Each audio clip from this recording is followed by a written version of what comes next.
ಯೆಶಾಯ 54:17 ನಿನ್ನನ್ನ ಎದುರಿಸಲು ಕಲ್ಪಿಸಿದ ಯಾವ ಆಯುಧವು ಜಯಿಸದು. ನ್ಯಾಯ ವಿಚಾರಣೆಯಲ್ಲಿ ನಿನಗೆ ವಿರುದ್ಧವಾಗಿ ಏಳುವ ಪ್ರತಿಯೊಂದು ನಾಲಿಗೆಯನ್ನ ದೋಷಿ ಎಂದು ನೀನು ಖಂಡಿಸುವೆ. ಈ ಸ್ಥಿತಿಯೇ ಯೆಹೋವನ ಸೇವಕರ ಸ್ವಾಸ್ಥ್ಯವೂ ನಾನು ದಯಪಾಲಿಸುವ ಸದ್ಧರ್ಮ ಫಲವೂ ಆಗಿದೆ ಎಂದು ಯೆಹೋವನು ಅನ್ನುತ್ತಾನೆ.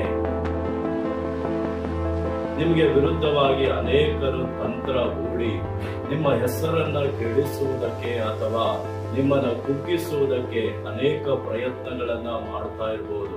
ದೇವರಿವತ್ತು ನಿಮ್ಮನ್ನ ನೋಡಿ ಹೇಳ್ತಾ ಇದ್ದಾನೆ, ನಿನ್ನ ವಿರುದ್ಧವಾಗಿ ಕಲ್ಪಿಸಿದಂತಹ ಯಾವ ಆಯುಧವು ಜಯಿಸದು ಎಂಬುದಾಗಿ.